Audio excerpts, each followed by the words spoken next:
From a small town in Birmingham, this man reached the heights of the LSE. And from there, he went to work in his dad's shop. But 30 years on, he runs multiple businesses. And now he's here to teach us how to live life on the Z-axis. Introducing the one and only Udy Agarwal. Thank you very much, Avi. Really appreciate the intro. Straight away, I want to dive in. And I want to know the corporate world. Why wasn't it for you? Like, you went to the LSE. What made that decision? Yeah, I think I was very unusual, to be honest. All of my friends went to work in the city, banking, corporate finance, accountancy. And I think what happened with me is that I was lucky and privileged to have a great education. I went to best schools in Birmingham, I had all the A's, went to LSE, got a 2-1 in my degree, accounting and finance. But I think I found out very quickly that, especially the first year, I worked really hard. And I wasn't very good at accountancy, and I just did not enjoy it. And then when everybody was applying for jobs, I thought, I don't really want to apply for these jobs. Either I was scared to apply, I didn't really want it. And I really took the comfortable option of just go to work in my parents' shop.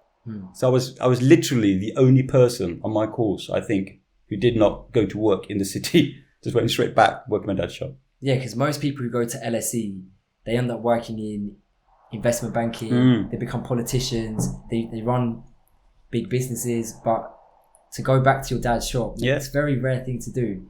Well, part of the thing is as well is that I've been brought up since a little kid, even though I had all the education, all the holidays, Saturdays, when I'm buying trips as an 8-year-old kid, 10-year-old kid, I was brought up in that environment.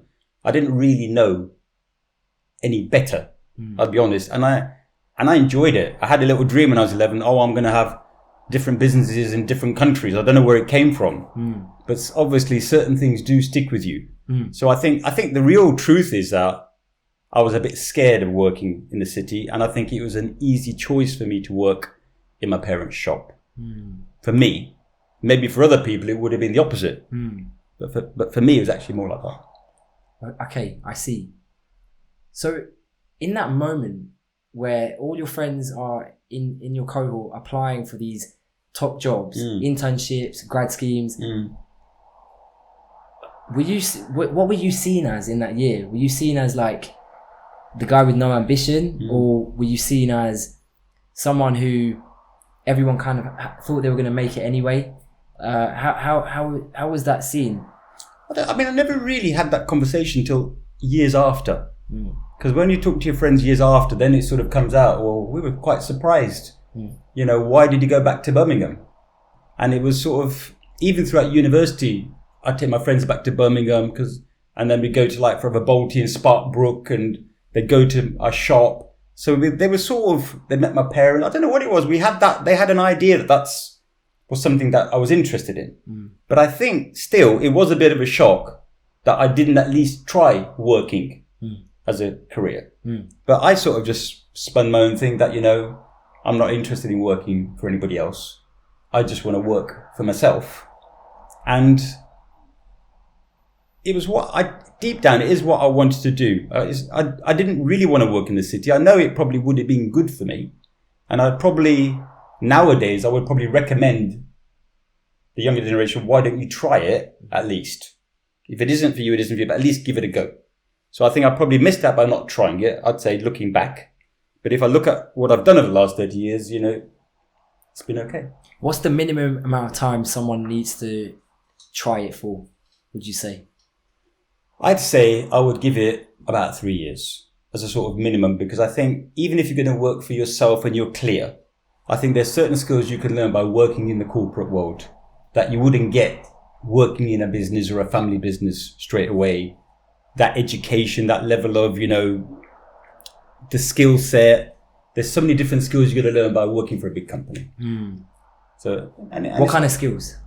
Well, I think talking to people is a big thing. After uni is like being in a corporate world, dealing with clients, dealing with other people in your company, learning how to actually communicate and essentially work with other people. When you run your own business, yes, you have to deal with customers. Yes, you have to deal with people that you work with. But we started as a small family business. It's very comfortable. You're working with your family. You're dealing with customers that you already know. It's a very comfortable experience. Okay, Udy. So I know you went straight from being at the LSE to working in your parents' shop, but I know growing up, as you said, you worked even in your parents' shop on the weekends and in summer holidays and stuff. Yeah. Did that mean that you missed out on some of the things that the other young kids were doing at the time? I mean, I always felt like I was missing out on Saturday TV. That was a big thing when I was a kid. You'd watch Tiswas, you watch the programs, and on a Monday you'd talk about it after with your mates. So I think I used to feel a little bit, I'm having to work all the time. Then I've got my studies. I haven't got time to be like a regular, like my mates. But, that was, it wasn't a massive thing. You feel it at the time, but I think we're very lucky that when you look back, now I'm in my 50s, 54. And you realize that it's all those experiences that have allowed me to become who I am today. And I'm very happy with with all those experiences that allowed me to become who I am today. So I think it's not a problem.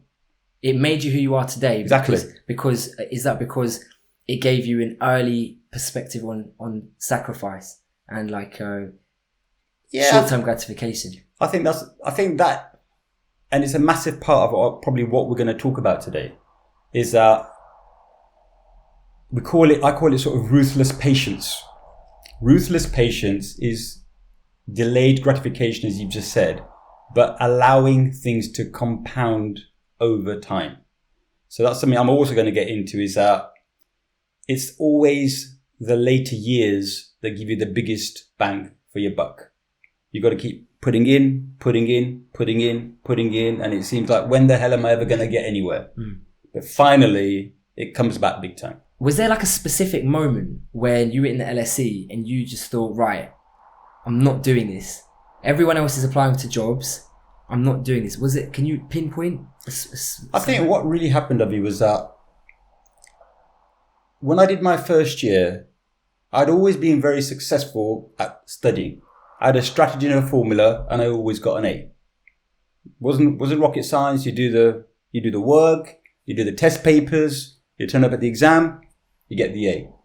So when I did my first year exams, I got like 67, 68, 69, 67.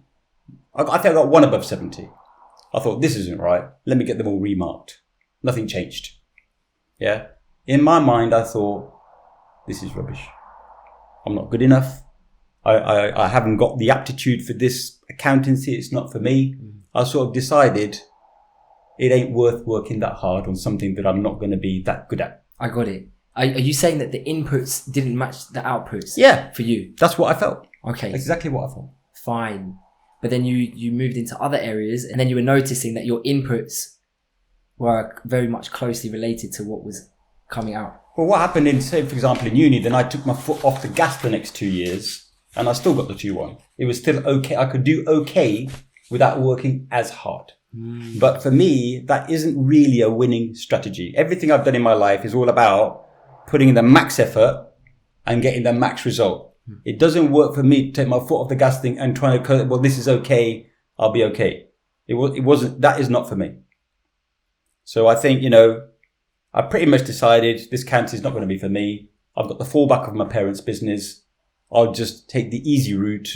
Let's go with it. Yeah, but you didn't just drop out of uni, did you? No. So while you took your foot off the gas, what were you doing in that spare time that you now had? Well, I was at university. I was partying. I was at university. I was making the most of university life. Yeah. Which is also a great thing of university, is that you get to connect with people, meet people, and I'm very, very privileged. My best friends, from university, I've got about 7 or 8 really, really good friends. I meet up with about 2 or 3 of us every single month. We've been going since 1987. We've been friends now for 37 years. We do holidays every year. This year we go to Tashkent for 10 days. Where? Tashkent in Azerbaijan. Uzbekistan. Never heard of it, but okay, cool. Okay. We're going there for 10 days. Wow. So I met my best friends, my lifelong friends, at that university at that time. So I've got a lot to be grateful for. Got it. So if you were there with your head down doing the accountancy work, you might not have met them and had as many good times with those guys. Exactly. Yeah. I mean, I'm not sure, but I can say that. Yeah. I can say that now, I'm living it up. Good. Amazing. Okay. Is that really true? Like, you've never worked for anyone at all? I actually worked for 2 days when I was 16 for the post office. My uncle basically worked there and he said, I'll get you a job for Christmas. And I literally earned about 45 quid in 2 days, which is more money than I thought. This is crazy. And I quit. I thought I've got enough money for Christmas presents and I quit. That was it. I was done. Damn. That is my corporate career. At the post office? Yeah, 2 days. Did you wear that red uniform as well? No, I was only like temporary at Christmas, so I could actually wear like whatever I wanted. Didn't get it. Okay. Why'd you quit so quickly then? Basically, I'd made enough for Christmas presents. That was your goal? Yeah, my goal was to get money for Christmas presents. Oh. So when I worked for my mum and dad, they never paid me. You just worked, but you got what you wanted. If you wanted like trousers or a jacket or whatever we sold in the shop, I could have. Oh. But I'd never bought anything else apart from that. So I thought, no, I want some money to buy some Christmas presents. Oh. Okay. So a big part of Abby TV now is helping young people, find a route to escape the rat race. How do you define the rat race? What does that mean to you? To me, the rat race conjures up an image of like a rat chasing its tail on the wheel. And it's running faster and faster and you think you're going to catch up and get out of it and then you slip backwards. And you're always constantly moving faster, but you're slipping backwards and basically you just don't get out the wheel and you're sort of locked in a cage. That's essentially what I see the image of being locked in the rat race. And one thing I want to say is that the rat race applies to whether you're working in corporate or even your own business. We were locked in the rat race in our business initially. We worked 7 days a week, long hours, because we basically were our own employees. Okay. Yeah. We did employ some people. Basically, we worked hard like that. What did you guys actually sell? I know you worked in your parents' shop, but what was the business? Initially, in the parents' shop, my parents built up a good shop, and it was sort of based for the Asian community. So we did all the wedding stuff. We went a little bit better stuff. So we sold everything that you could buy like for a wedding. So yeah, we did the whole paraphernalia basically. I see. So was it a wedding shop, or you sold even more things just than weddings? I mean, to be honest, we were into all of that stuff, but also I suppose the main thing was coats. The main thing was coats. So what I learned from my dad used to get all the stuff from different places. We were in Birmingham. He'd make sure he'd buy it from London or somewhere else. We always wanted something a bit different. And also we tried to get stuff made especially for us. So just for one shop or two shops, we had stuff made. So we used to make, because we'd sell a lot of coats because the Asian women were quite short and a different type of shape. So regular coats. What kind of shape were they? They were just slightly different. And then the regular coats didn't fit them. So my dad, so we basically had to find what was missing in the market for our community. So then he started hunting around London, found one or two things, and finally we started making them. My dad started getting them made bespoke. So I got involved in that type of stuff. We started making handbags, these gold brocade bags that people used to buy for weddings. That again was a bit exclusive. So my dad focused on making something different. It wasn't huge. It wasn't massive, not huge margins, but it was just something. And I just sort of learned from that experience and just made it into our own brands over time, like we did luggage and all the other stuff that we do now. The same principle. I'd go to China or I'd go to somewhere else in the world. So it was I was just an extension of what I learned from my dad. Wow. What age were you when you learned that pivotal lesson? Well, I was learning from the age of 7, 8, 9. Wow. Yeah. You were exposed to that environment. Yeah. I was sitting in the back of I'd go with my dad on a buying trip, my dad and my uncle. I'd sit in the back of the van with the folding seats that just kept on wobbling everywhere. And they get stuffed up with stuff and I'd still be sat in the back with a van full of gear. Wow. And that's how I learned. Oh my. So do you think there's an advantage for children who are born into families that are already entrepreneurial in taking that step because they're exposed to these things? Yeah, I think personally, it's a massive advantage as long as you don't sort of take it the wrong way. So I could have taken it that I'm working all the hours, I have to do my studies, or now I'm going on a buying trip. It could be a negative interpretation. But for me, my parents made it into something positive. Yeah. And they involved me. I didn't just sit there waiting for them. Take me in. This is what we're doing. So I was active. And also the other thing is that in life, Whatever you're doing, you've got to have some interest. So you got to be interested in stuff, and you got to be an interesting person. And I think that's one of the things you learn. If you've got good people around you, good family around you who are doing certain things, you pick this up. As a child, you pick these things up. It's not what people say, it's what people do. And you've got to pick these things up. And I was interested. And I'd look there. How do they do it? What are they doing? What can I learn from it? So, and I think that's a key part of it. You've got to be interested. One thing you said that's really interesting, which I never even thought of, was the misconception that lots of people think the rat race is when you work in the corporate world. But you can also be stuck in a rat race when you're in a business. Exactly. How do you describe that? I think it goes back to sort of being an employee mindset. So I think a lot of you guys will have read about Robert Kiyosaki and maybe the E-Myth with Michael Gerber, that you're always trapped in a rat race, or you can say a matrix of sorts, if you are just willing to work all the hours. Yeah. Something changes when you not only do have to work hard, but are also willing to step back and focus on what you really are the best at and at the most value. Because then you start elevating yourself, you get rewarded in a different way for the value that you add, and then you can take on people to do the bits, number one, that you don't like, number two, that you're not very good at, that they do like and that they are good at, and you can pay them to actually do that. That frees you up time then to focus on what you're good at. This then becomes moving away from being an employee and actually adding value and creating something that is more valuable that will end up paying for both. Okay. And what's a busy fool? For me, a busy fool, that's what we used to call ourselves 30 years ago, because we were like working all the hours, 20 hours a day, 7 days a week, non-stop. I mean, I had a warehouse in Birmingham. We moved from the shop. We started expanding that one. We expanded it, extended. We bought a warehouse in Hockley in Birmingham, started wholesaling. And essentially, I was a glorified warehouse packer, refilling the shelves. It was 4 levels, bringing it up and down, serving customers, booking them out. Just trying to do everything, ordering, trying to do everything.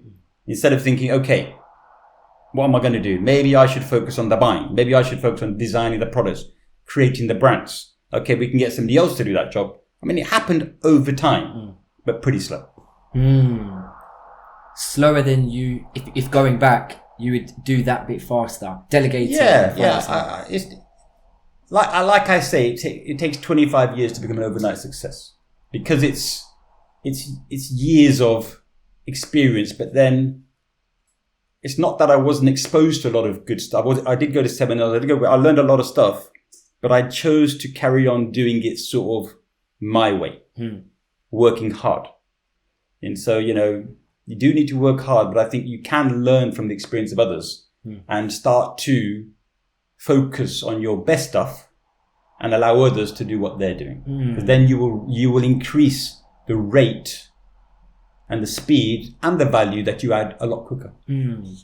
Who's the person that showed you that being a busy fool, working really hard in the warehouse isn't going to really create the wealth? Yeah, I mean, I got married to Marla in 95, and she was from a great business background. Their family had already had a lot of shops, been through that process. They'd been in property, and she basically said, listen, it's all good, but you're never going to do too much by just, working anywhere else. You got to earn, save, and then invest in different stuff. Then you will start to grow. So you married, the right person. Yeah. In a way, who taught you that crucial Exactly. lesson. I think getting married makes a massive difference, because then it's not just about you. Yes. You've got somebody else to look after. And women, I believe, are much stronger than men. And very clear in their thinking. We need our own property. We need our own house. We've got to build for our future. So you can't just keep playing the game that you've always played. You've got to step it up. Over time, the rat race has evolved. What impact do you think it has today? I mean, I think that the concept of the rat race is that, for me, the rat race, I suppose, was not only working the business, but education in the old day was you'd learn something and then you'd repeat it at an exam. And if you learned it, if you had a really good memory, basically you'd get an A. And then that would get you into the career of your choice. And, you know, it'd be the same type of concept. You learn, you do well, become an accountant, become that one. But it was more about the learning, that side. For me, the biggest skill is that all the information now is there. Because with the internet, you can get any information that you want straight away like that in seconds. The skill nowadays is how do you apply the information? How do you apply it? So I think the main thing now is that if you want to get out the rat race, you've got to have a different mindset and how can you add value? So for us, things that we've been doing, for example, is that we got into vision boards. So the last few years we started doing vision boards. A vision board is where you put pictures, photos, images of what you're trying to achieve. You visualize them, you see them in the future, and then you sort of work backwards. So I think when we get into this conversation, the rat race, it's all about what are you going to do that will allow you to elevate yourself, your own personal development that will push you, empower you to achieve your goals. That's what's going to get you out the rat race. Okay. Are you saying that to get out the rat race, it starts with having a vision of what you really want? Exactly. That's what it's all about.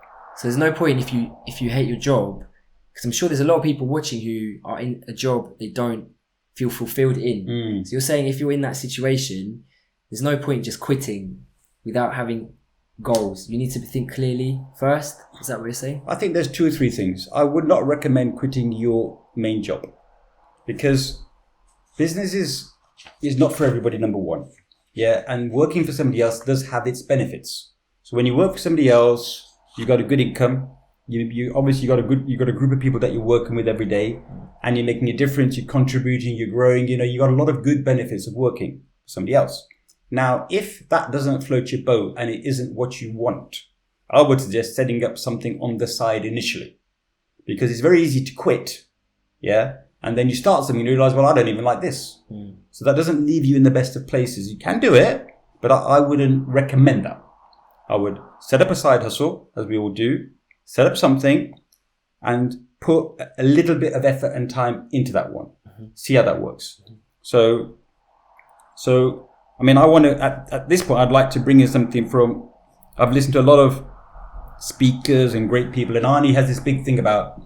Who's that? Arnold Schwarzenegger. Okay. So he had this thing about you're all given the same 24 hours a day.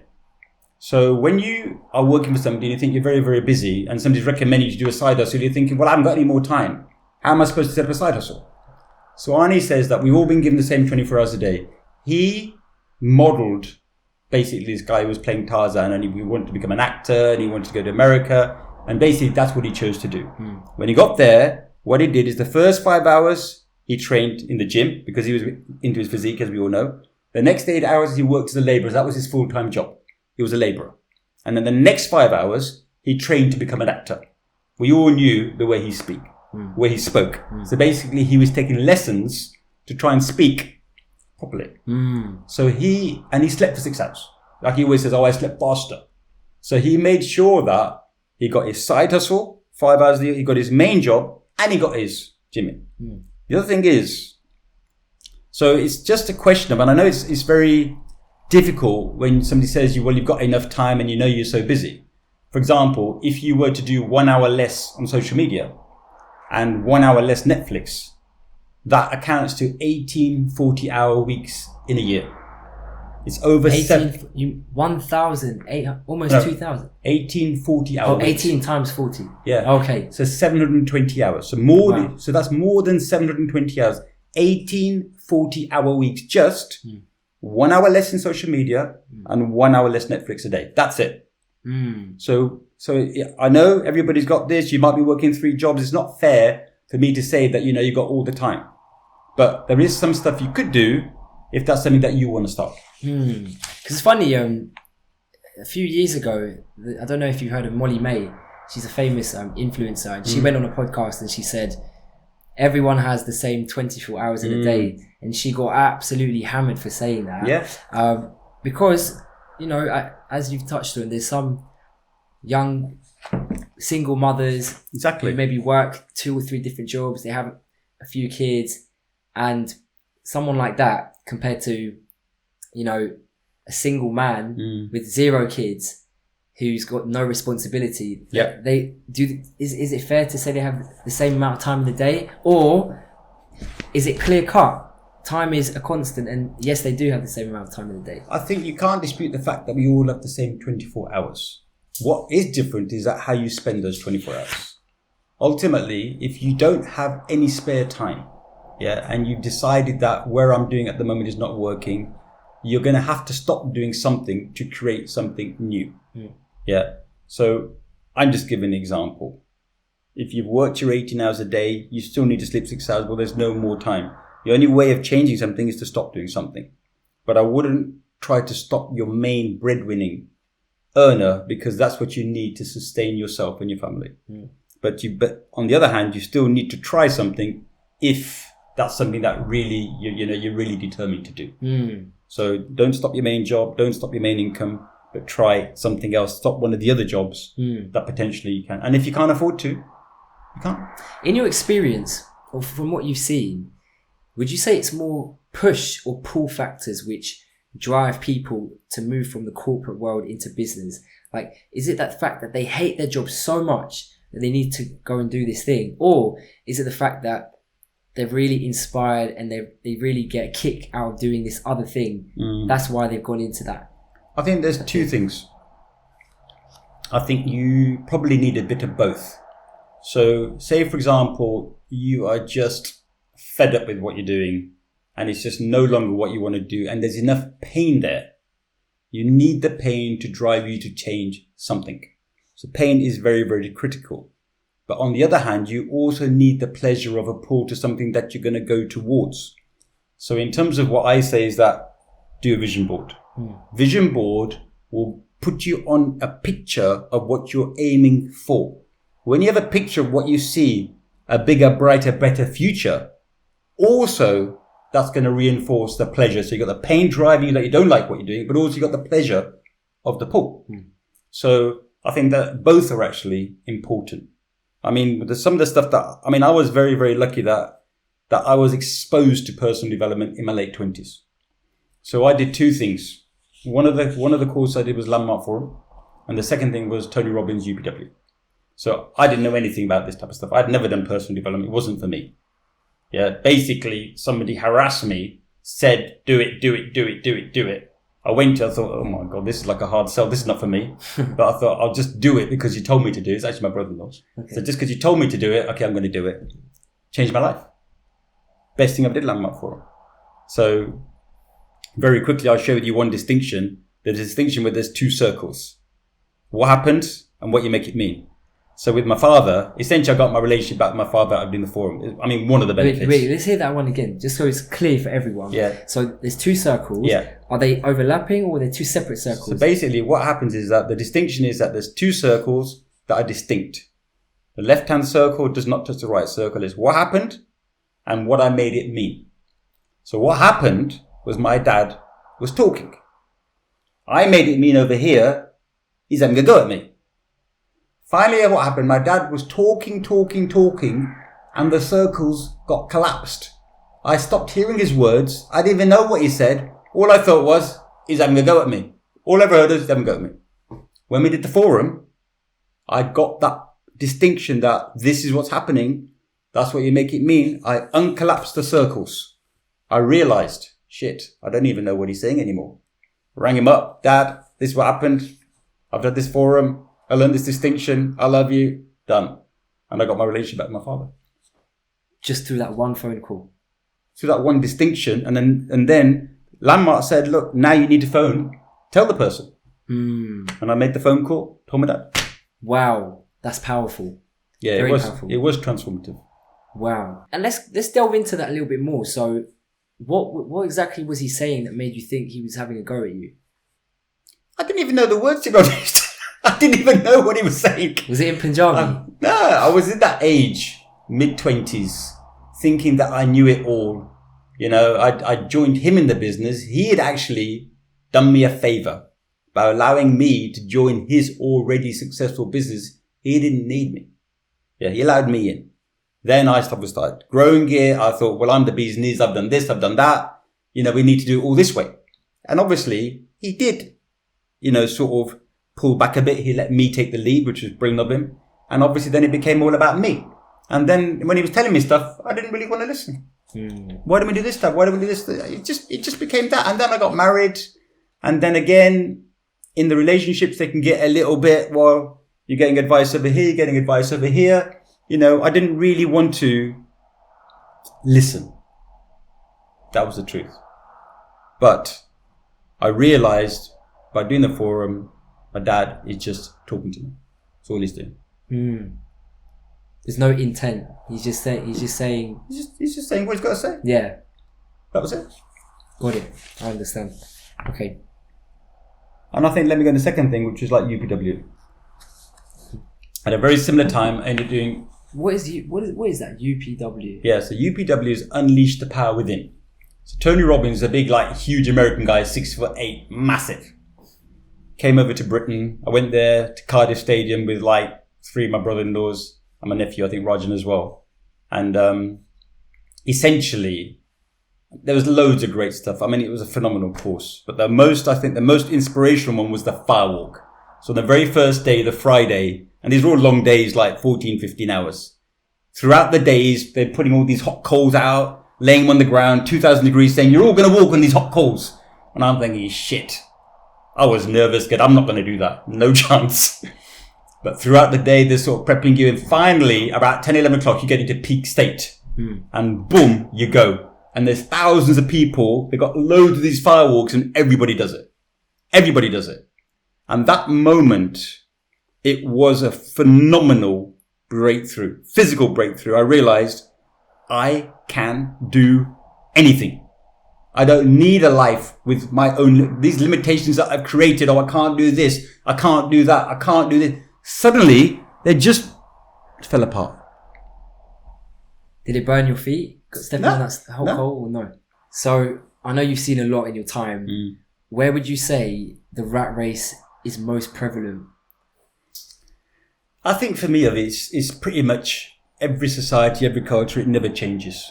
It's been there forever and it's always going to be there. My definition of the rat race is when you're essentially just locked up doing what everybody else wants you to do.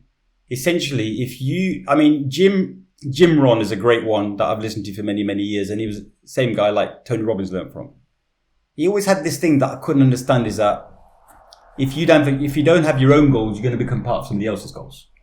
And also he said that your goals is not about achieving your goals. It's about the person you become as you achieve your goals. And I was always about goals, Brian Tracy, goals, big goals, all these type of stuff that you got to go for. I thought that's the destination is all about achieving that goal. What I realized over time, and Jim Rohn said it every time, I listened to this for years, never got it. He said it's all about the journey. It's all about what you become in the pursuit of those goals. The final destination is the destination. It really doesn't matter. But for me, I was totally confused. For me, it's just about the goal. What's that got to do with the destination? But now, looking back, joining the dots, now I realize it's all the hardship, the grind, the hard work, the setbacks, the stuff that you learn from in that journey to achieve that goal that makes you the person that actually achieves the goal. You couldn't achieve the goal unless you went on that journey. And the other thing with the sort of rat race, I would always have been stuck in the rat race if I wasn't willing to face the uncomfortable. So our brain is set up that we avoid pain. We want comfort. We don't want pain. That's the way the brain is set up. So it's set up to remain in the rat race. There is no exit if you just follow your brain. So actually, you've got to be counterintuitive, go against what you've learned, go against your comfort, go against your brain, and take on the uncomfortable every day. The more you can be comfortable doing the uncomfortable, that is how you will get out of the rat race. So you say that our brains are programmed to avoid pain and gain pleasure. When can you say that you recognized this programming in your own life? I think for me, it's actually on UPW. Yeah. That's exactly what Tony Robbins talked about. Yeah. He said that we are programmed to gain pleasure and to avoid pain. That's how we're programmed. You can't change the programming. Yeah. So what you got to do, you got to get comfortable with doing the uncomfortable. So I this is what I hear from a lot of the great speakers nowadays. They all seem to talk about the same point.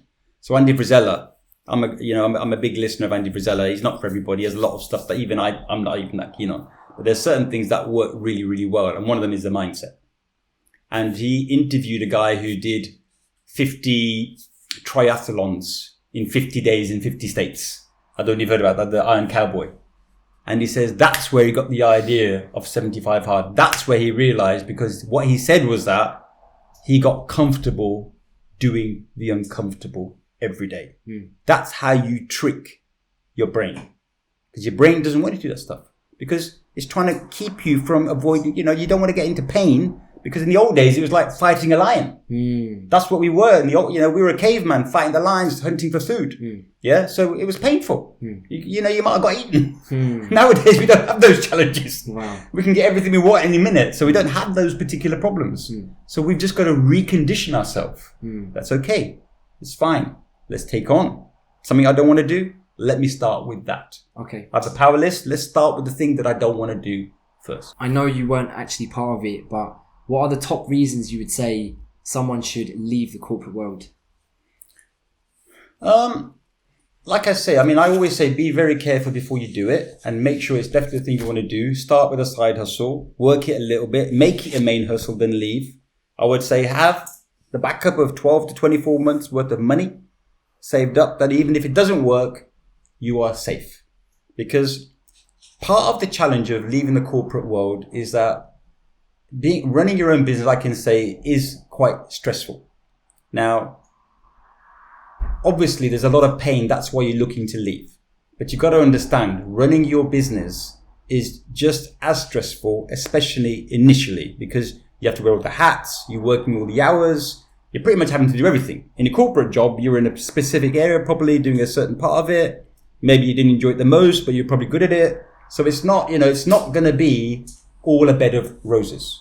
So I think you just got to go there with your eyes open, that it's not going to be all perfect and happy everything from the beginning. But if it's something you really want to do, you're willing to put the hours and the effort in, you know that you might go backwards for a little bit, you might earn less, you might have more to do. Then I think, and you're willing to do that, and you've done it you've done a bit of a side hustle, I think it's worth a shot. Okay. And one thing you said was to save up 12 to 24 months of your salary. Why so much? Why not like 3 to 6 months? Well, I think, listen, my experience is that it takes a while for a business to make a profit. It's very difficult to make a profitable business in 3 to 6 months. So I think, unless you've got a great family who's willing to support you, you're living at home, you haven't got the rent, you build a bit, you've got certain means, and I think that's fine. But personally, I'd say if you could build up 12, 24 months, you go in there with a lot less stress, and how do you perform the best? Some people perform the best by being in the most stressful circumstances. Some people don't, perform the best by being in the most stressful circumstances. That's just one more thing you can knock out. If you don't have too much money, that's going to be part of the stress that you're going to be under trying to get your business to be successful. So what you need to do is remove as many stress hurdles as possible. You spoke about business being extremely stressful. What would you say, in your experience, was your peak stress moment? I think, I've had many, many peak stress moments, I'll be honest. You can have an old one, you can have a recent one. If you want to go older, when I was younger, I think I'd started wholesaling. And my dad told me one thing. He says that if ever you're going to buy a clearance, buy the lot. That way then, nobody else can have it and you can maximize your margin. So I got really big into clearance. I thought I'm going to buy clearance. You make more profit. You can do good deals with people. And what happened? I started buying clearance, and I realized over time, clearance is clearance for a reason. Because mostly nobody wants it. Nobody wants it. However cheap it is. I remember I bought about 5,000 white and beige bags, like end of the summer. And they'd been quite popular in the summer. And I thought, this is amazing. For £1, I will make fantastic profit on these. But what I didn't realize, the importers knew, as soon as the summer's over, nobody's going to buy white and beige. You're going to be stuck with this for at least another 12 months till next summer. And by then, the fashion's changed, the styles have changed, and nobody wants them. I was sat on those for about 4 years. Wow. Had to get rid of them in the end. Wow. Yeah, that was So stressful. you're saying, what kind of bags were these? Just ladies' handbags. Oh, a handbag. Is it made in China? Yeah, they were made in China. Okay. But each one's produced for £1 roughly. They might have been produced for less, they might have been produced for more. That's the price they had to sell to get rid of them all at one time. Got it. So the unit price was roughly. Yeah, they'd already made their profit. Okay. Selling their pieces, they'd already made their profit. That was just to get some cash back and get rid of it. Fine. And to sell these bags, would you have put them on Amazon or would you have... Those days we were wholesaler. We'd supply to the trade. Okay. So this was like going back to like 2000, 2001, 2002. So we only really started selling online on Amazon in like 2010, 11, 12, that time. Still very early to the game though, considering what Pretty Amazon early. is now. Yeah, pretty early. I mean, that is at least 10, almost 15 years ago. Yeah, about 10, 11 years ago we started. Wow. Crazy. What gave you conviction in Amazon at such an early stage? Was it that you were already sort of doing something in that? I'll tell you what, I was very lucky. I was very lucky again. So I started supplying, because I was an importer. By that time, we were making our own brands, 5 Cities, Aerolite. And one of the things I was going to get into is like sort of niche markets and, what was one of my first successful sort of niches that I got into. And it was like basically Ryanair bags. So before we got into luggage, and luggage was basically making a cheap square box. How cheap and good quality could you make a box that people could use to travel? And some of our customers turned up and they said, we went on one of these flights and we refused. We couldn't take our bags on and they charged us a load of money. I thought, what the hell is this? So we found out this is Ryanair, that it has to be this certain wet size, 55, 40, 20, has to be like less than 10 kilos. And we thought, oh, well, wow.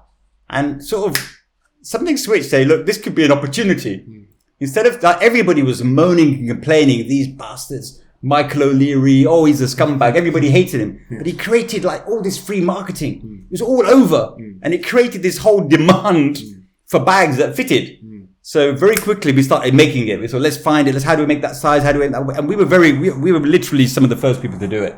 Wow. We go to factories, look, we need to make this size. These factories say, you can't make that size. It's too narrow. How are we going to do this one? I said, I don't know. Make it. That's the size we need. So we started doing that. We started making the bags and they just started selling. Wow. They started selling because nobody else was really making them. And people, all that surround sound that he created, there was demand.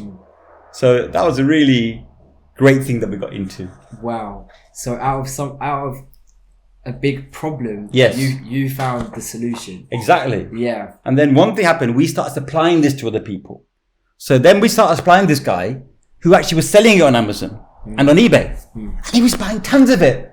I thought, what the hell? How is this guy selling so much? I went to his warehouse. Yeah. I just drove up there. I said, I've got to meet this guy. Yeah. And then how much? No, be specific though. Yeah. How much was he buying? Like at that time, this was like 15. He was spending like 10,000-15,000 pounds at a time. How often? Like every 2-3 weeks. I mean, it was a lot of bags. So this guy was your star customer. Yeah, he was my star customer. Okay. Yeah, and I couldn't work it. No, he wasn't my star. I'll be honest. I was supplying TK. I was supplying lots of very big retailers then. He was not. Max. I was supplying a lot of big retailers. I was selling in America. I was supplying like Ross Brothers, TJ Maxx in America. I mean, we were selling a lot of stuff. But I mean, that doesn't mean that was all about revenue. We can come on that another day. It's not about revenue, it's about profit. But anyway, this guy was local and I didn't know where he was selling, to be honest. He wasn't like a retailer like that. He had a warehouse. I thought he must be selling on to other people. When I went there, it was just a big warehouse, a little office, and had a machine in there printing labels. A machine is printing labels. I said, what the hell is this?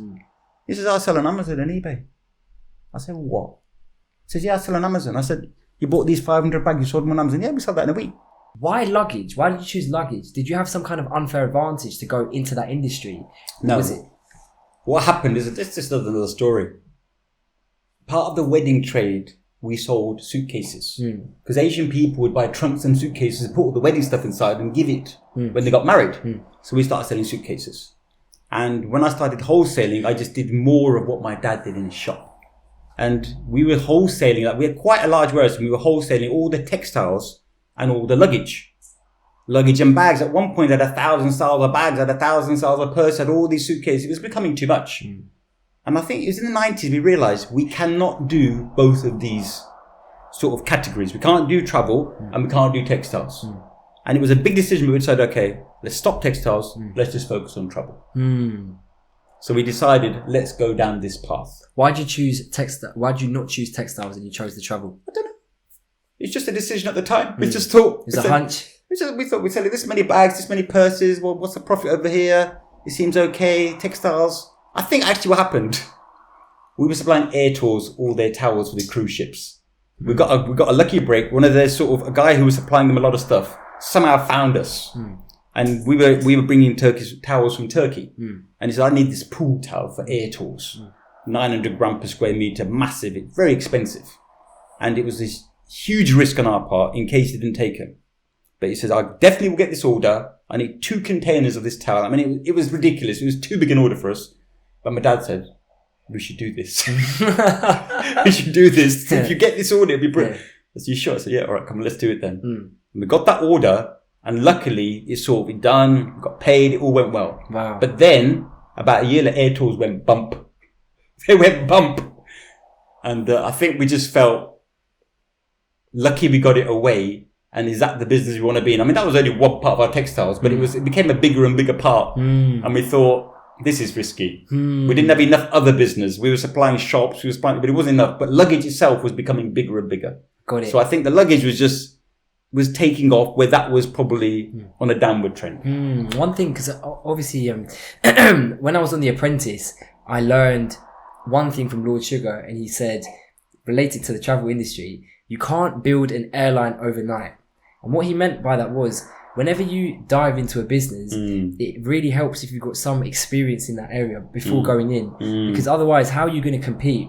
You know, so he even recommends working in a job if it gives you those skills. So relating that to your situation, I think working in your dad's shop, working closely with luggage and even textiles, just learning the trade of how to negotiate, how to deal with suppliers and all this, it must have set you up to take on those bigger deals. And by the way, Udy is a family friend, Udy Uncle, I actually call him. But before we even knew you, we used to have your suitcases in our house, the Aero-like brand. It's a great story, man. When we first even met you, you know, before I even met you, my dad used to refer to you as the suitcase man, the suitcase guy, because that's how we knew you. That's your brand.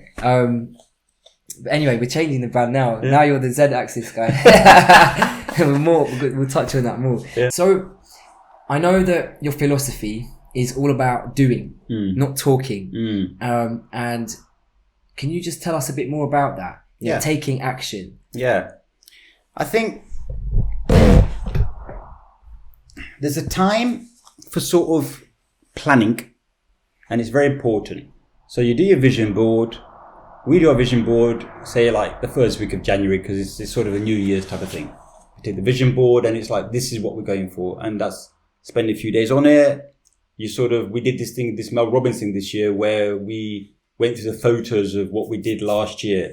We looked at what was good. Let's do more of it. We looked at what didn't really work. Let's stop it. So there is a time and a place for all of that. But one thing you've got to understand, that none of that means shit, to be honest, unless you're going to take some action.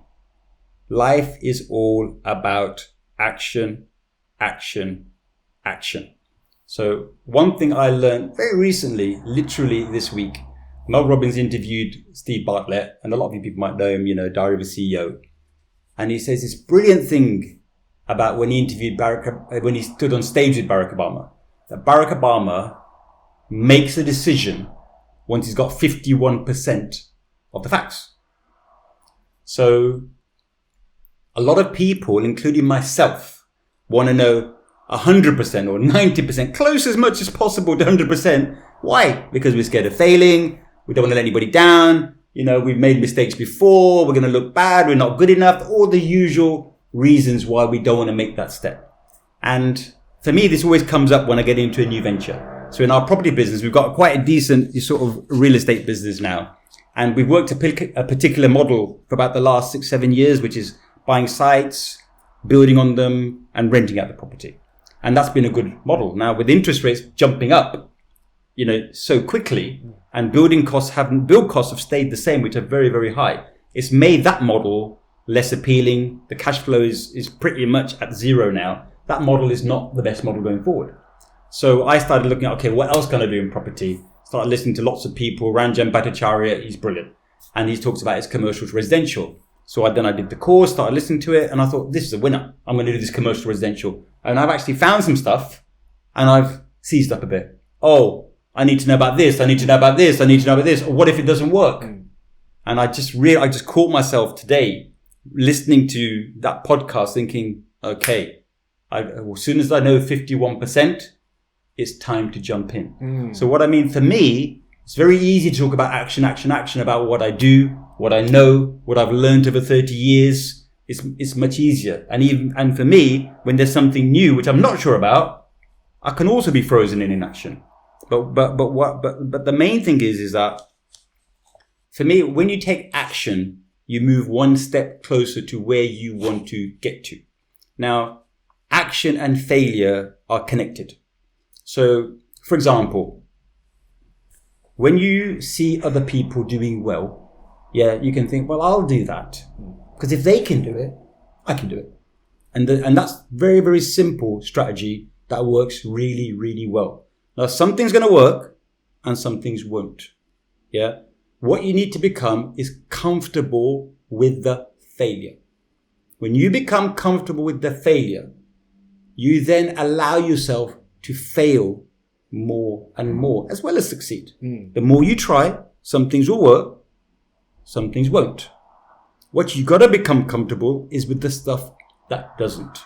So the more times you can repeat, the more successes you will have, the more failures you will have. Eventually, you will find that winning formula. Got it. And so you covered a lot there. And one thing that struck me as interesting was the 51% formula to making a decision. Which areas of your life do you think you need more than 51%? Like, for example, if someone said to you that we're going to do some paragliding today off a cliff, but it's really dangerous. You're in the Amazon rainforest, for example, and the chance of surviving that one is 51%. You probably wouldn't do that. No. So that wouldn't be for me. No, maybe not that. So, but that's an extreme example. What other areas are you not willing to take those kinds of risks in decision making? I think, say if it's to do with business, it's a question of, say, how much of my wealth would I invest in one deal? All right. So when I sold one business in 2009 called Clearwater, which is sort of a care home business, we made a pot of money, and I split that pot into three. How much did you make? We sold that bit. To be honest, I'm not actually allowed to say what we sold it for. Okay. Yeah, there was only. But can you say the range in which it was? I mean, it was over 7 digits. 7 figures. Yeah, it was over 7 figures. Okay. So it was a good deal. I mean, it was over 7 figures. We were in the Financial Times. There was only 2 businesses sold that year because it was deep in the recession. It was 2009. Oh, we had the financial recession. Nothing was selling. Nobody was buying anything. There's only 2, and the care sector was a very good sector. There's only 2 businesses that were sold that year. One of them was ours. But the bottom line is we sold it, and then we had a pot of money. It wasn't a very big pot, and myself and Marla only owned 25% of that business, 24.5%. That was something we did in partnership with other people. But we ran that business, as did other shareholders, like it was their own. We weren't the only ones just ran it like our own, but that was our philosophy. Anything we're going to do, whether we own 100%, 50%, 25%, 2%, we're going to run it like it's our own. Yeah. And sold it. And it wasn't a very big pot, but we wouldn't put all of that into one thing. We split it into 3 things. Yeah. And fortunately, one of our keys is investing at the right time. So investing at the right time is the worst time. So it's very counterintuitive. The market is declining. You never think it's going to stop falling. Who the hell would invest then? Well, that is how you need to invest if you want to, like you talk about, get rich. Who wants to get rich? Rich, like I'm telling you, is a 30-year journey. 25 years to become an overnight success. Rich financially. Rich has also got lots of other definitions that I will go into, but rich financially is the long-term game for me. Yeah, for some people, you start Facebook in 5 years, you're a billionaire. It does happen to some people. I'm not saying that it doesn't. From my own experience, it's a bit of a long-term game. Yeah. You're saying, in general, when you're making a decision, your framework is to have 51% of the facts and then you go. Yeah. But there are, when in business in particular, it all depends on how much is kind of at stake in the deal. Yeah. Yeah. Yeah. Yeah. That's what I was saying. That particularly is, I think it would be too high a risk to keep rolling all of it into one deal. For me, my own risk profile. Some people are different. They're willing to keep going like that, put it all in that, always odds on and everything. No, we want to split it. One thing doesn't work, doesn't matter. So I believe in this thing of like 10 pillars. So even in our online business, we've got 7 or 8 brands. You know, we went through the worst time in our travel business when we had Brexit and when we had COVID. Pretty much lost our whole business. 50% was in Europe. And then Brexit took that away. Then we had COVID. Nobody was traveling. So, but luckily, we'd started selling other stuff. We had our paddleboard business, Aquaspirit. We started storage under Olsen Smith. We created other products that then we could really focus on in that time. If we only had travel, we would have been wiped out. So, what is your risk profile? My risk profile, ultimately, what's an entrepreneur? An entrepreneur is somebody who's willing to take a risk on a business, several businesses to make a profit. So you have to have a certain risk sort of profile that you're willing to take. But also within a business, you can have, what type of level business you want. If it's like, ultimately there's a lot of business are really no more than a job. And there's nothing wrong with that. It's great because that matches your risk profile. You're earning a certain amount of income. You're in a certain geographical area. You know exactly what you're doing. And it works. So in regard to business, would you say that you're a juggler, someone who juggles loads of things at once and naturally tends towards that? Or would you say that you like to start one business at a time? I think my personality is doing one thing at a time. I mean, definitely, I think I would be more successful doing one thing at a time. But as an entrepreneur, a lot of us have this new type of, we want to do something new. I want to do another business. I want to get into this business. I want to get into that different sector. So we all, like we call it a hare. We're always racing from one thing to another.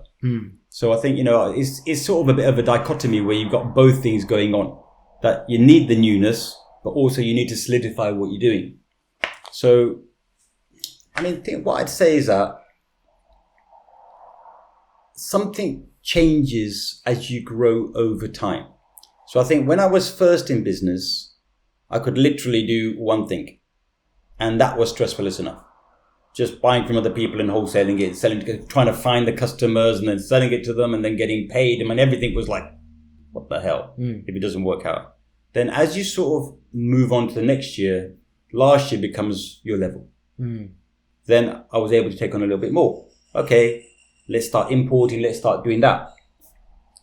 Oh, the problems of import, shipping, sea freight, currency, all these type of things. So then for 2-3 years, you have to sort of get that under your belt. How do we deal with all those situations? But then eventually that becomes your new norm. Then you think, okay, I've got that under my belt. Okay, I've been selling in the UK. Let me start selling in Europe. Let me start selling in America. 2-3 years, you get that stress, you get that under your belt. So I think what happens with time, you start increasing the level of stress and business concepts you can deal with at one time. Didn't happen overnight, didn't happen in year 1, but by year 10, 15, 20, things just like what was so hard and difficult last year becomes that's your level now. Yeah. So I'd say most of the viewers and people watching, they are young, maybe 18 to 24 years old. Maybe they're running one business. They probably haven't got loads of experience though. So if you were in that situation, based on what you've said, would you just take it one at a time until you've mastered that thing and gotten to that level? I think personally, yes. I think all of us who built up different income streams and different businesses had one really good, successful one. So even within my luggage, I had one great range, the Adelaide range, the charcoal one with the lines. Seen a lot of places, and that was our real cash cow, bread and butter. We sold everywhere. On the back of that, we could do other stuff. Got it. So I think that's you got to get to. All this success, failure, trying is to get to your winning formula of one thing that works. That's going to keep on going while the other stuff you start developing. That's golden. Thank you. Because I think young people today, I was definitely one of these people, but there's always a latest trend in business. You know, one year it was social media marketing. You know, I know last year or 2 years ago it was crypto. You know, what's it going to be this year? So it's very easy to jump on those trends. But I always think if you're doing the trend, you're too late. People who've made money from that are the people who are starting early. I mean, I think the trend now is AI. Yeah. You know? Yeah. So, yeah, no, very valuable. But what I'd say to that as well, I think looking back, what I'd say is that if you have got your good core business already, that's paying the bills, you're earning a bit, you've got a lifestyle, it's all going good, no harm to speculate a little bit in AI or if you think that's for you. Now, I don't do those type of things because I'm more old school, bricks and mortar. I'm a little bit different. But I do have my team explore that.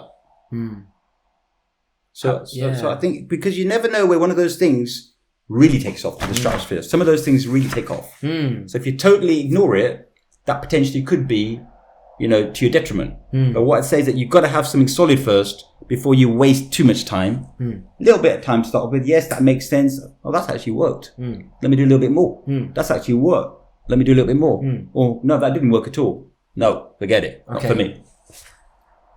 Are you the type of person who just loves doing business and doing, you know, adding value? Because I feel like you've reached a stage in your life, you're 54, you've earned your millions, you know, you've got lovely house, lovely car, lovely family. Why do you want to go into new businesses? Why do you want to start new businesses? Do you need, I don't think you need to do it in order to live. You can probably do anything you want, right? You can fly anywhere you want. You go to the restaurant, you can order anything you want on the menu. So why bother? Well, it's funny you said that. It's really interesting you said that. So it's a bit like, what would you do if you were really rich? Yeah, so what did I want to do? When I was working, doing all the hours, even when I was importing and buying and selling and going to America and doing all the trade shows and doing everything, you know what I really wanted? All I really wanted was not to think about my expenses. That I should have enough not to worry about, can I afford to go in that coffee shop and have the extra? When I go to a trade show, can I afford to go and have a meal in that restaurant without thinking about it? That was actually the thing that I wanted to achieve. I thought about, I want a nice house, I want, you know, dream car, I want all those things. To be honest, none of that meant that much when I got it. But when I didn't have to think about that 20 quid or 50 quid or 100 quid when I went there, I felt $1 million. Wow. So it's the small everyday things that you can for me afford, but you can do that now though, and you've probably been able to do that for the last 20 years or 30 years. So, or maybe even longer. So, why do you even go into new business? So what it is for me, why do you care? So where I've got to now, I'm only really doing two things. So we can get into the 80-20 principle. All right, I think this is probably a good little point. So that was probably the biggest thing I learned. It was on a trip to China. I got Richard Koch's book, the 80-20 principle, and I thought, and it was such a thick book. I always used to take a book when I go to China business. I'd buy a business book. I'm going to read this. I started reading it and I was bloody highlighting every sentence. It was like every word I kept on highlighting everything. And it wasn't just about business, it's about life. I was in a state of shock. I didn't know what to say actually. It was like everything is 80-20. Everything is 80-20. Your wardrobe, you've got 10 shirts, you only wear 2. You've got 10 pairs of shoes, you only wear 2. 20% of your customers give you 80% of the profit. 20% of your customers give you 80% of the revenue. Do the numbers, check it.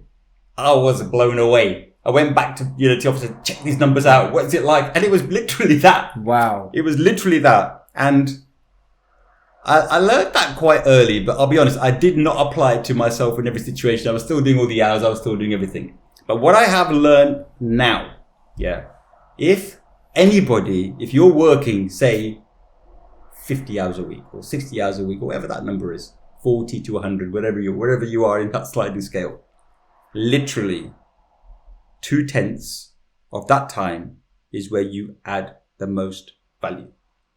That's how it is. It's just like your wardrobe. You know it. You got 10 shirts, you only wear 2. You know you've only got 10 jackets, you only wear 2. You know you've got 10 trousers, you only wear. You know it. It's the same thing in business, same thing in your time. You have got to get ruthless with your time. Those 5 days, start working it out. I've done this work, somebody else could have done. I've done this work, this was a waste of time, wasn't valuable, didn't have any value. Get all that down to 20%. That sounds a bit cocky. How can I get it into one day? Yeah. You can increase your productivity 400% by following the 80-20 principle and working out what is that 20% of your work where you add value, where you really make money. Then all you have to do is do more of that. Stop doing some of that stuff. If you can't stop it all straight away, stop it slowly. But start adding that bit that gives you the money, that gives you the value. Where you add the value, not give you, where you add do more of that. So 80-20 is key. Get that book, honestly. Start applying it and start doing it. That will transform your life. What's the name of the book? The 80-20 Principle by Richard Koch. Koch. Okay, thank you for You'd that. like that because it's got a rap in there. Does it? Yeah. Okay. The 80-20 Principle, the key to success. You'd love it, honestly. Okay. Oh, me. Yeah, I'll add it to the collection over here. Okay, I think we've done this one. Okay. So you talk about the 80-20 principle and focusing on where you add the value, and doing what you're best at. Yes. And leaving the other 80% to people that are best at those things. Yes. What are you best at? So this is pretty much where I've got down into now, is that I bring the opportunities to the team. So I've got a good sort of nose for what is an opportunity, whether it's selling or whether it's property. This side of the property is not working now. I need a new gig. I need something new that's going to be, good cash flow, good capital. That's what I spot. I'm on the net. I'm on listening to podcasts. I'm listening to different people. I'm going to different seminars. I'm traveling. When I first heard about Ed Milet and Andy Frisella, 75 Hard, I thought, this is good. They've got an Arte syndicate. You can join. $20,000. You go over there to America, spend a weekend with them, do that stuff.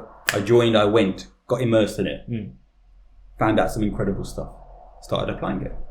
Property, this has changed. Okay, who can I listen to? Ranjan Bhattacharya, people recommended him. Okay, Baker Street Property, let me go. Let me see what he says. These guys are having fun. They're having a great time. Dancing like Morecambe and Wise. I don't know what they're doing. Yeah. They're making it fun. But they've got some nuggets there. You only need to put one of those into practice. You're going to change.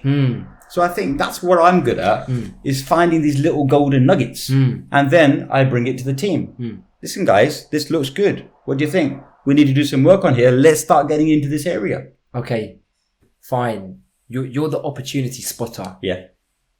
And you're good at weighing up the pros and cons and analysing it, but not too much, only to 51%. They have to analyse it. Oh, okay. Yeah, what to get in and also what to stop. If you're going to get into something, you've got to stop doing something else. If I got in our product base, we've got to sell 200 SKUs that make a certain amount of profit per year to generate the profit that we want as a business. Okay. Yeah. But you've got to keep dropping out the bottom 20%. If you're going to bring in 20 products, you've got to get rid of 20 products. How much profit are we talking? Oh, profit is several £1 million. That's what we need to make every year. Okay. So products, each product's got to make a profit. And the more profitable products, we want more of those. Now, again, it's 80-20. Yeah. We bring in 10 products. We think every single one is a winner. No, only 2 will be. Only 2 will be winners. It takes time to find those 2. You have to go through 100 to find 20. So 80 will not be good. 20 will be disaster. 20 will be okay. So we think everything we touch, we've done all the research, we've done all the homework, it's going to be an absolute winner. It never works out like that. For whatever reason. Same thing with property. We think that property is going to be amazing. No. Some of them will, some of them won't. But the only way you find out, taking action, get in, buy it, try it, do it. Works, more of it. Doesn't work, get rid of it. It's just the same thing. It's just, there's no rocket science to life. The rocket science is action. Now, one thing I'm going to move into now very quickly, because it's all well and good to say about action. What do we do when we're overwhelmed and we are stuck? Yeah. So I was stuck in my 20s. We'd sort of sold our wares in Birmingham, moved to London and had a bit of a saving.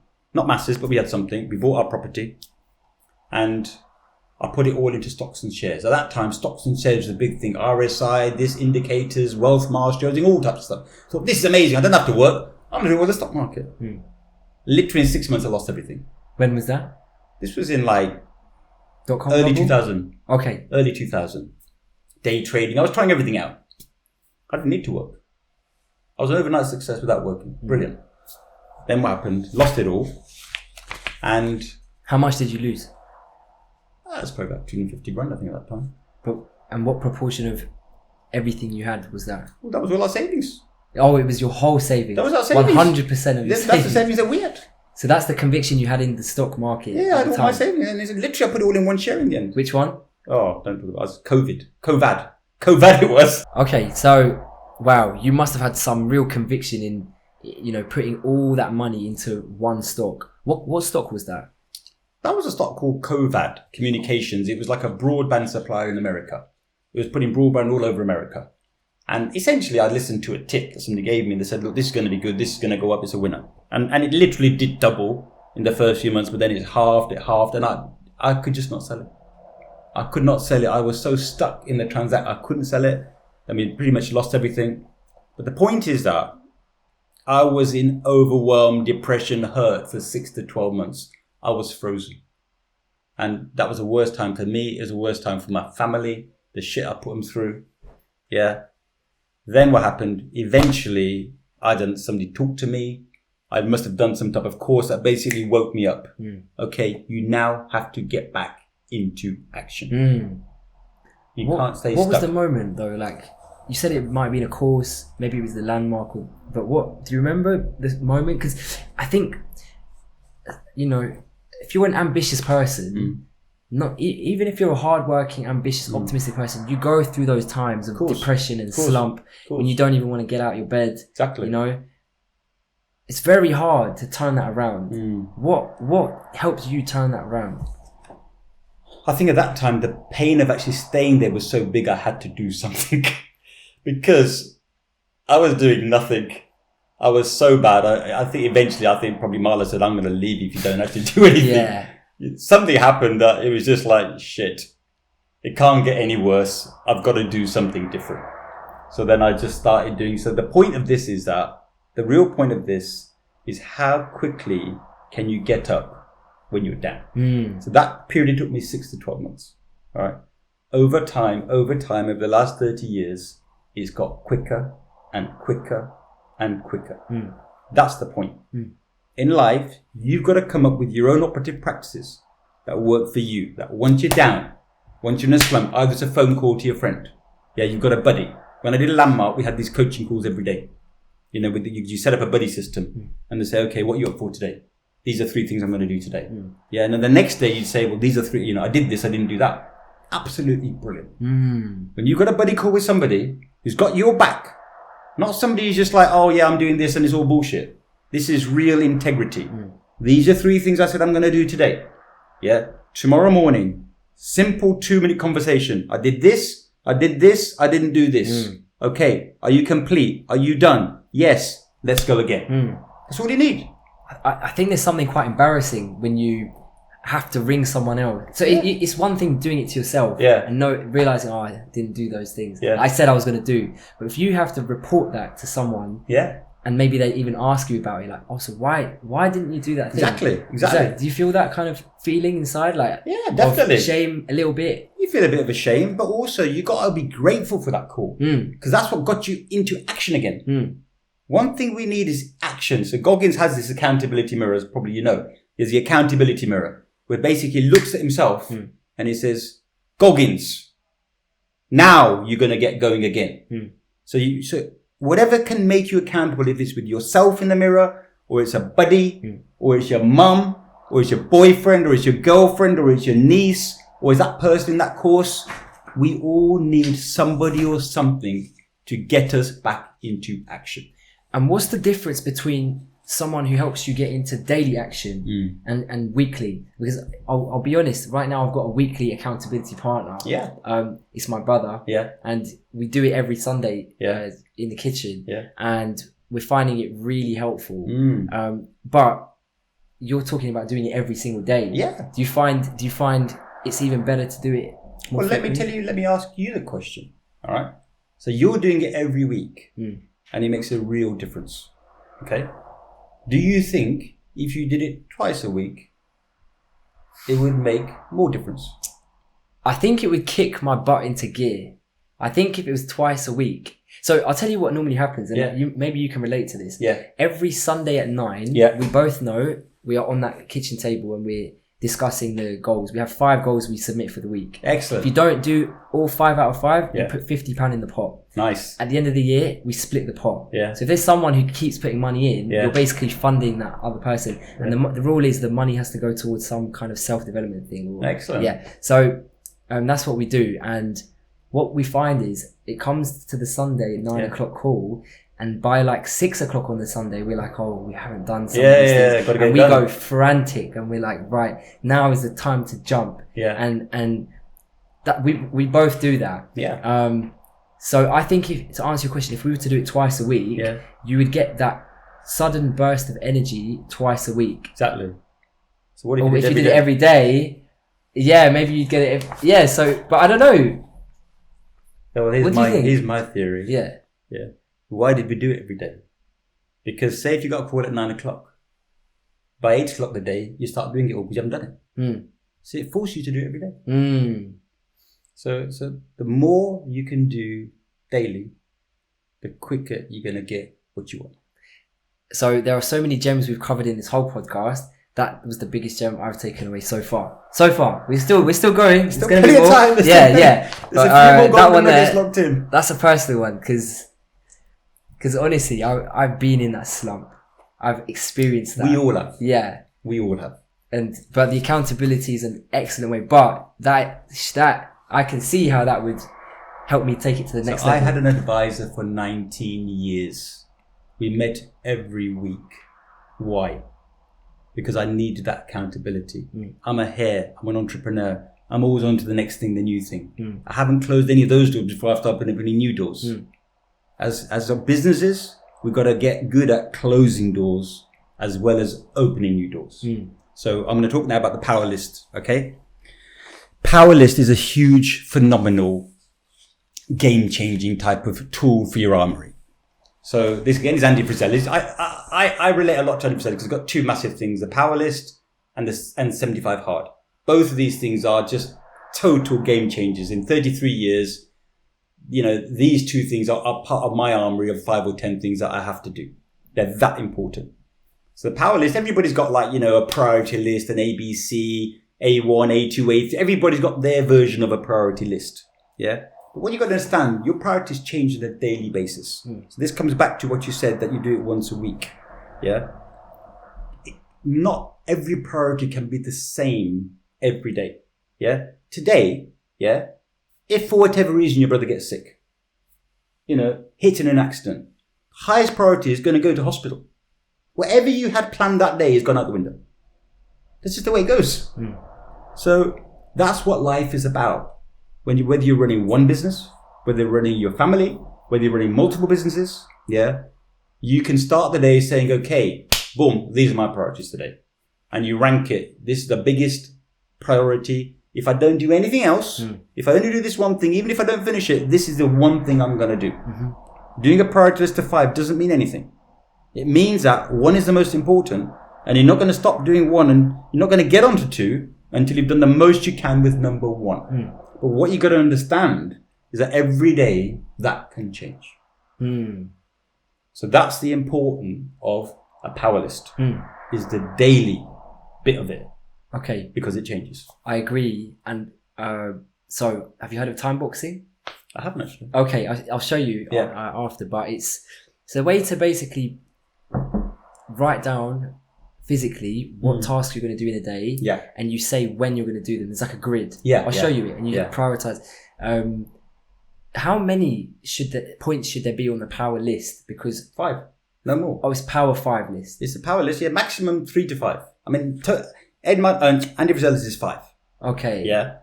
I personally, do. Sometimes it might be 10 or 12.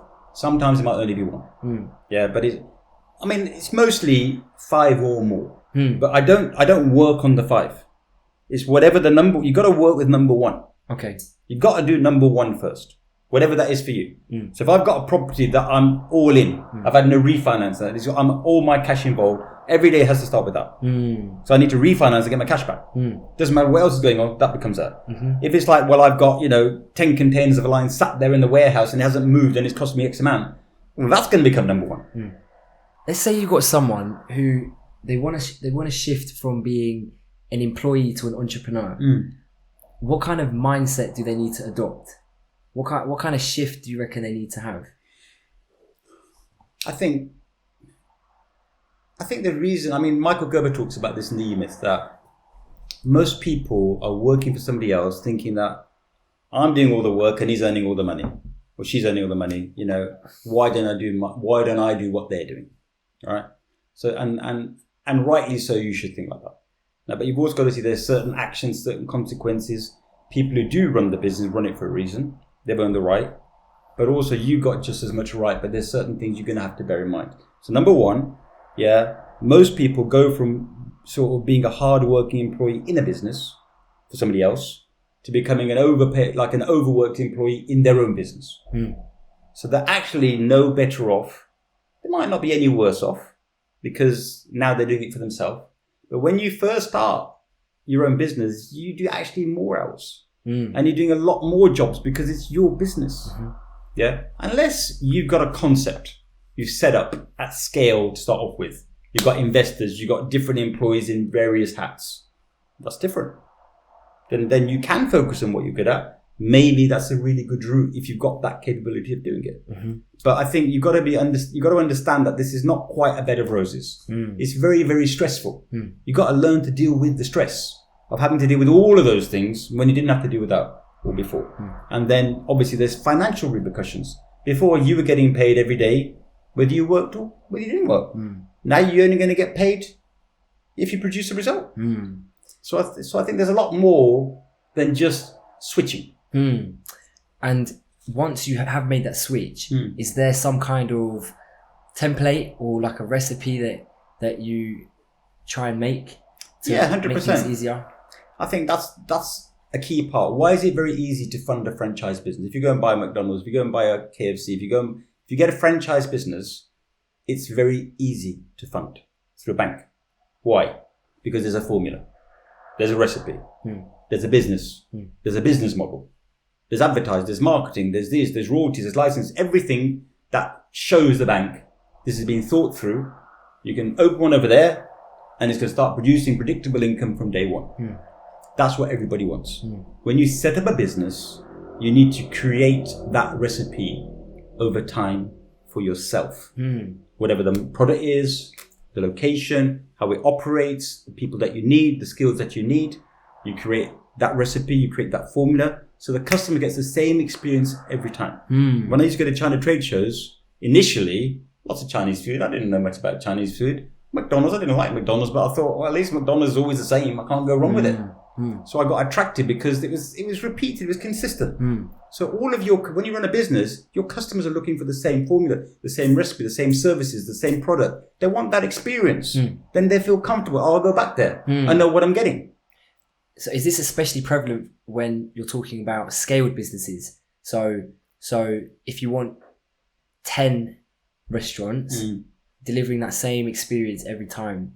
Because like you said, you were in China and you were comfortable. Yeah, I think, you've got to start with your first one. My philosophy has always been start with one. If one works, then you can have two. I don't never start with 10. No. I start with one. So same thing, if you're a bakery shop, or if you're whatever you're doing, say if you're, you've got your dumpling stall or anything like that. Yeah. First of all, you've got to get that regular experience for the customers who were there at your site today. That they're going to come back tomorrow. Once you've got that set up, then okay, well, I can do that in this location. How can I now do that in a second location? Is it the same type of customer? Is it the same type of buying power? Is it the same type of demographic? How is that going to work over there?